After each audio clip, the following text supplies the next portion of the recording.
इस वीडियो को लाइक करें, हमारे चैनल को सब्सक्राइब कर बेल आइकन जरूर प्रेस करें। बोलिए द्वारकाधीश भगवान की जय हो। आज का प्रसंग है पूतना के पूर्व जन्म की कथा। पूतना का उद्धार। पूतना बाल घातनी थी। पूतना दुराचारणी और पापनी थी, लेकिन जब वो परमात्मा के निकट आई और परमात्मा को विष का भोग लगाया, दया निधान ने उसके विष को भी हर्ष पूर्वक स्वीकार किया और पूतना के दुष्ट हृदय में भरे हुए विकारों को अपने ही रंगों में रंग दिए और उन विकारों की दुर्गंध क्षण भर में सुगंध में परिवर्तित हो गई और वही सुगंध पूतना के शरीर को जलाते समय चारों ओर वह सुगंध फैल गई। वही पूतना उद्धार की कथा सुनाने जा रहे हैं। आशा करते हैं आप इसे अवश्य ही पसंद करेंगे। यह प्रसंग श्रीमद् भागवत महापुराण के 10वें स्कंद से लिया गया है। पूर्व जन्म में पूतना राजा बलि की पुत्री रत्नमाला थी। जब प्रभु ने वामन अवतार धारण किया और राजा बलि के यज्ञ में आए, तब रत्नमाला के हृदय में पुत्र भाव उत्पन्न हुआ। उसके मन में विचार उत्पन्न हुआ कि ऐसा सुंदर बालक मेरा होता और मैं उसे स्तनपान कराती। प्रभु ने उसकी भावना का सम्मान करते हुए अपने भक्त के मनोरथ को आज पूर्ण किया। वही रत्नावली अब द्वापर में पूतना हुई और भगवान श्री कृष्ण को स्तनपान कराने आई। जब नंद बाबा मथुरा गए थे कंस को वार्षिक कर चुकाने, उसी समय कंस की भेजी हुई पूतना नाम की राक्षसी गोकुल में आई। पूतना नाम की एक बड़ी क्रूर राक्षसी थी। उसका एक ही काम था बच्चों को मारना। कंस की आज्ञा से वह नगर ग्राम और अहीरों की बस्तियों में बच्चों को मारने के लिए घूमा करती थी। वह पूतना आकाश मार्ग से चल सकती थी और अपनी इच्छा के अनुसार रूप भी बना लेती थी।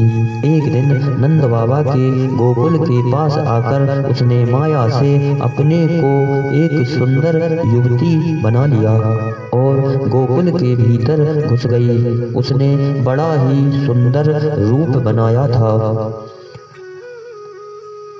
वह इधर उधर बालकों को ढूंढती हुई अनायास ही नंद बाबा के घर में घुस गई। वहां उसने देखा कि बालक श्री कृष्ण सैया पर सोए हुए हैं।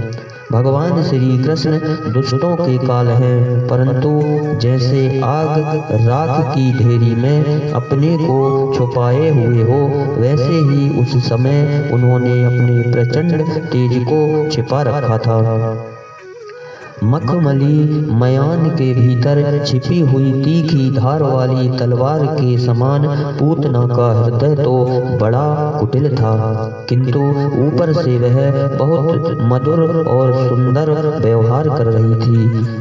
देखने में वह एक भद्र महिला के समान जान पड़ती थी। इसलिए रोहिणी और यशोदा जी ने उसे घर के भीतर आई देखकर भी उसकी सौंदर्य प्रभा से हतप्रतिभ सी होकर कोई रोक टोक नहीं की, चुपचाप खड़ी खड़ी देखती रही। इधर भयानक राक्षसी पूतना ने बालक श्री कृष्ण को अपनी गोद में लेकर उनके मुंह में अपना स्तन दिया, जिसमें बड़ा भयंकर और किसी प्रकार भी पचने न वाला विष लगा हुआ था। भगवान ने क्रोध को अपना साथी बनाया और दोनों हाथों से उसके स्तनों को जोर से दबाकर उसके प्राणों के साथ उसका दूध पीने लगे। वे प्रभु उसका दूध पीने लगे और उनका साथी क्रोध उसके प्राण पीने लगा। पूतना यह निश्चय करके आई थी कि मैं ब्रज के सारे शिशुओं को मार डालूंगी, परंतु भक्त रक्षा परायण भगवान की कृपा से ब्रज का एक भी शिशु उसे दिखाई नहीं दिया और बालकों को खोजती हुई वह लीला शक्ति की प्रेरणा से सीधी नंद भवन में आ पहुंची। तब भगवान ने सोचा कि मेरे भक्त का बुरा करने की बात तो दूर रही, जो मेरे भक्त का बुरा सोचता है उस दुष्ट का मैं मुंह भी नहीं देखना चाहता। ब्रज बालक सभी श्री कृष्ण सखा हैं, सारे ब्रज के बालक भगवान श्री कृष्ण के सखा हैं, परम भक्त हैं। पूतना उनको मारने का संकल्प करके आई है, इसलिए प्रभु ने अपने नेत्रों को बंद कर लिया और स्तनपान कर रहे हैं। अब तो धीरे धीरे पूतना के प्राणों के आश्रयभूत सभी मर्म स्थान फटने लगे। वह पुकारने लगी, अरे छोड़ दे अब बस कर। वह बार बार अपने हाथ और पैर पटक पटक कर रोने लगी। उसके नेत्र उलट गए, उसका शरीर पसीने से लथपथ हो गया। इस प्रकार निशाचरी पूतना के स्तनों में इतनी पीड़ा हुई कि वह अपने को छिपा न सकी, राक्षसी रूप में प्रकट हो गई। उसके शरीर से प्राण निकल गए, मुंह फट गया, बाल बिखर गए और हाथ पांव फैल गए। जैसे इंद्र के वज्र से घायल होकर वृत्रासुर गिर पड़ा था, वैसे ही वह बाहर गोष्ठ में आकर गिर पड़ी। पूतना के शरीर ने गिरते गिरते भी 6 कोस के भीतर के वृक्षों को कुचल डाला। यह बड़ी ही अद्भुत घटना हुई। पूतना का शरीर बड़ा भयानक था। पूतना के उस शरीर को देखकर सबके सब बाल और गोपी डर गए। उसकी भयंकर चिल्लाहट सुनकर उनके हृदय, कान और सिर तो पहले ही फट से रहे थे।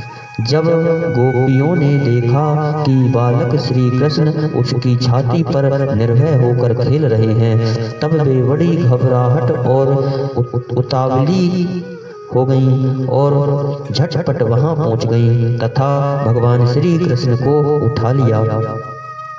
इसके बाद यशोदा मैया और रोहिणी के साथ गोपियों ने गाय की पूंछ घुमाने आदि उपायों से बालक श्री कृष्ण के अंगों की सब प्रकार से रक्षा की। उन्होंने पहले बालक श्री कृष्ण को गौमूत्र से स्नान कराया, फिर सब अंगों में गोरज लगाई और फिर बाहरों अंगों में गोबर लगाकर भगवान के केशव आदि नामों से रक्षा की। इसके बाद गोपियों ने आचमन करके अज आदि 11 बीज मंत्रों से अपने शरीर में अलग अलग अंग न्यास एवं कर न्यास किया और फिर बालक के अंगों में बीज न्यास किया। माता यशोदा ने अपने पुत्र को फिर स्तनपान कराया और फिर पलने में सुला दिया। इस समय नंद बाबा और उनके साथी गोप मथुरा से गोकुल में पहुँचे। तब उन्होंने पूतना का भयंकर शरीर देखा। तब वे आश्चर्यचकित हो गए। ब्रजवासियों ने कुल्हाड़ी से पूतना के शरीर के टुकड़े टुकड़े कर डाले और गोकुल से दूर ले जाकर लकड़ियों पर रखकर जला दिया। जब उसका शरीर जलने लगा तब उसमें से धुआं निकला, जिसमें से अगर की सी सुगंध आ रही थी। क्यों ना हो, क्योंकि भगवान ने जो उसका दूध पी लिया था, जिससे उसके सारे पाप तत्काल ही नष्ट हो गए थे। पूतना एक राक्षसी थी। लोगों के बच्चों को मार डालना और उनका खून पी जाना, यही उसका काम था। भगवान को भी उसने मार डालने की इच्छा से ही स्तनपान कराया था। फिर भी उसे वह परम गति मिली जो सत्पुरुषों को मिलती है। ऐसी स्थिति में जो परब्रह्म परमात्मा भगवान श्री कृष्ण को श्रद्धा और भक्ति से माता के समान अनुराग पूर्वक अपनी प्रिय से प्रिय वस्तु और उनको प्रिय लगने वाली वस्तु समर्पित करते हैं, उनके संबंध में तो कहना ही क्या है। भगवान के श्री चरण कमल के सब वंदनीय ब्रह्मा शंकर आदि देवताओं के द्वारा भी वंदित हैं। वे भक्तों के हृदय की पूंजी हैं। उन्हीं चरणों से भगवान ने पूतना का शरीर दबाकर उसका स्तनपान किया।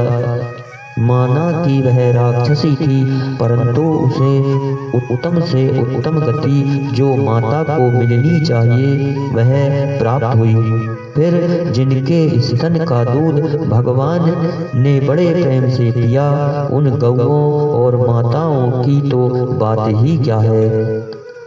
राजा परीक्षित कहते हैं, देवकी नंदन भगवान कैवल्य आदि सब प्रकार की मुक्ति और सब कुछ देने वाले हैं। उन्होंने ब्रज की गोपियों और गौओं का वह दूध जो भगवान के प्रति पुत्र भाव से वात्सल्य हो स्नेह की अधिकता के कारण स्वयं ही झरता रहता था, भर पेट पान किया। वे गौएं और गोपियां जो नित्य निरंतर भगवान श्री कृष्ण को अपने पुत्र के ही रूप में देखती थीं, फिर जन्म मृत्यु रूप संसार के चक्र में कभी नहीं पड़ सकती, क्योंकि यह संसार तो अज्ञान के कारण ही है। नंद बाबा के साथ आने वाले ब्रजवासियों की नाक में जब चिता के धुएं की सुगंध पहुंची, तब कहाँ से ऐसी सुगंध आ रही है, इस प्रकार कहते हुए वे ब्रज में आ पहुँचे। वहाँ गोपों ने उन्हें पूतना के आने से लेकर मरने तक का सारा वृतांत कह सुनाया। वे पूतना की मृत्यु और भगवान श्री कृष्ण के कुशल पूर्वक बच जाने की बात सुनकर बड़े ही आश्चर्यचकित हुए।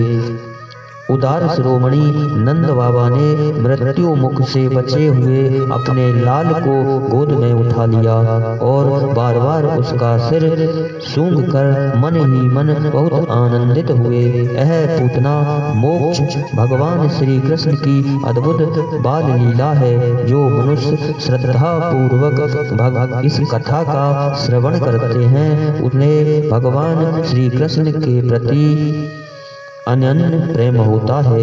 इन्हीं शब्दों के साथ बोलिए द्वारकाधीश भगवान की जय हो।